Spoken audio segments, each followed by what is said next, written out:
کیا واقعی انٹرپول کے ذریعے انہیں واپس لایا جائے گا یا پھر یہ فائلز بھی وقت کے ساتھ ساتھ سرد خانے کی نظر ہو جائے گی؟ اور اگر وہ واقعی اسائلم لے لیتے ہیں تو پھر یہ مقدمہ ایک سیاسی اور بین الاقوامی رنگ اختیار کر سکتا ہے۔ اب سوال یہ ہے کہ ڈھکی بھائی جیل تک کیسے پہنچے؟ لاہور کی عدالت نے ڈھکی بھائی یعنی سعد الرحمان کو آن لائن جوئے کی ایپس پر صارفین کو راغب کرنے کے الزام میں جسمانی ریمانڈ پر سائبر کرائم ایجنسی کے حوالے کیا۔ انہیں علامہ اقبال انٹرنیشنل ایئرپورٹ سے اس وقت حراست میں لیا گیا جب وہ اپنی اہلیہ کے ساتھ بیرون ملک روانہ ہونے والے تھے۔ ایف آئی آر میں درج ہے کہ وہ بائنومو جیسی ایپس کی تشہیر کرتے تھے جس کے باعث کئی افراد نے اپنی جمع پونجی کھوتی ہے۔ ان پر الیکٹرانک کرائمز ایکٹ 2016 کی دفعات کے ساتھ ساتھ فراڈ اور دھوکہ دہی کی دفعات بھی لگائی گئی ہیں۔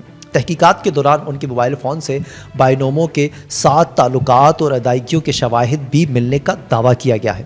لیکن سوال یہ ہے کہ اگر یہ ایپس پاکستان میں غیر قانونی ہیں تو یہ اتنے عرصے سے کھلے عام کیسے چلتی آ رہی ہیں؟ نیشنل سائبر کرائم ایجنسی کا موقف یہ ہے کہ ایسے انفلوئنسرز جوانوں کو جوا کھیلنے پر اپنی رقم غیر محفوظ پلیٹ فارم پر لگانے پر اکساتے ہیں اور بہت سے متاثرہ لوگ اپنی جمع پونجی گنوا بھی چکے ہیں۔ ڈھکی بھائی کے موبائل سے بھی مبینہ طور پر ایسے شواہد ملے ہیں جن سے پتہ چلتا ہے کہ ان کا براہ راست تعلق ان ایپس سے تھا۔ یہی وجہ ہے کہ مقدمہ صرف ایک پروموشن تک محدود نہیں بلکہ اس میں فراڈ، جعلسازی اور دھوکہ دہی جیسے سنگین الزامات بھی شامل کیے گئے ہیں۔ لیکن یہاں ایک اور نقطہ ہے، اگر حکومت کو ان ایپس کے نقصانات کا علم تھا تو ان پر بروقت پابندی کیوں نہیں لگائی گئی؟ اور اگر پابندی لگ بھی گئی تو پھر یہ اب تک کس طرح نوجوانوں تک پہنچتی آ رہی ہے؟ نیشنل سائبر کرائم ایجنسی کا کہنا ہے کہ 46 ایپس کو غیر قانونی قرار دے دیے گئے، مگر اس کے باوجود متاثرین کے مسائل تاحال برقرار ہیں۔ بائنومو ایک بین الاقوامی پلیٹ فارم کے طور پر خود کو پیش کرتا ہے جس کا دعویٰ ہے کہ وہ جدید ٹریڈنگ ٹیکنالوجی اور تعلیم اور وسائل فراہم کرتا ہے، مگر پاکستانی ریگولیٹری فرام ورک میں اس کی رجسٹریشن غیر قانونی پائی گئی ہے۔ نیشنل سائبر کرائم ایجنسی کی پریس ریلیز میں بتایا گیا کہ مجموعی طور پر 46 ایپس کو پاکستان بھر میں غیر قانونی قرار دیا گیا ہے۔ پی ٹی اے کو فہرست فراہم کی گئی ہے تاکہ ان ایپس کی رسائی بند کی جائے۔ پی ٹی اے نے ماضی میں کئی ایپس اور ویب سائٹس کو بلاک کیا ہے، مگر سوال یہ ہے کہ یہ بلاکنگ کتنی مؤثر ثابت ہوتی ہے، خاص طور پر جب وی پی این اور متبادل ڈومینز کے ذریعے رسائی ممکن ہو۔ دوسری طرف یوٹیوبرز اور انفلوئنسرز کی بھی ذمہ داری ہے۔ جب آپ کے فالوورز لاکھوں میں ہوں تو پروموشن صرف اشتہار نہیں رہتی بلکہ ایک طرح کی ذمہ داری بھی بن جاتی ہے۔ کئی ممالک میں یہ لازم ہے کہ کوئی بھی انفلوئنسرز اپنی ویڈیوز میں بتائے کہ وہ پیسے لے کر پروموٹ کر رہا ہے، لیکن ہماری یہاں ایسی شفافیت نہیں ہے اور اسی کمی کا فائدہ یہ ایپس اٹھاتی ہیں۔ اب رہی بات سزا کی، اگر عدالت میں ثابت ہو جائے کہ ڈھکی بھائی نے جان بوجھ کر عوام کو دھوکہ دیا اور مالی فائدہ حاصل کیا تو وہ سخت سزا کے حقدار ہوں گے، لیکن اگر یہ معاملہ صرف تشہیر تک محدود ہوا تو پھر شاید سزا اتنی سخت نہ ہو۔ سب کچھ عدالت میں پیش ہونے والے شواہد پر منحصر کرتا ہے۔ ایک طرف نجی پلیٹ فارمز اور بین الاقوامی اپلیکیشنز ہیں جو پاکستانی یوزرز کو ٹارگٹ کرتی ہیں، دوسری طرف مقامی انفلوئنسرز ہیں جو دولت کی لالچ میں ان پلیٹ فارم کی تشہیر کرتے ہیں، اور تیسری طرف ریاستی ادارے ہیں جو آخر وقتی کارروائی نہیں کر پاتے، مگر مسئلے کو اصل طور پر سمجھنا بھی بہت ضروری ہے۔ ناظرین، یہ کیس صرف ڈھکی بائی تک محدود نہیں، یہ ہمارے پورے نظام کا آئینہ ہے۔ یہ ایک طرف غیر قانونی ایپس، دوسری طرف انفلوئنسرز جو پیسے لے کر لالچ میں تشہیر کرتے ہیں، اور تیسری طرف وہ ادارے جو بروقت کارروائی کرنے کے بجائے دیر سے جاگتے ہیں۔ اس پورے چکر میں نقصان کس کا ہوتا ہے؟ عام آدمی کا۔ میری آپ سے گزارش ہے، کسی بھی یوٹیوبرز یا انفلوئنسرز کے اشتہار پر اندھا اعتماد نہ کریں۔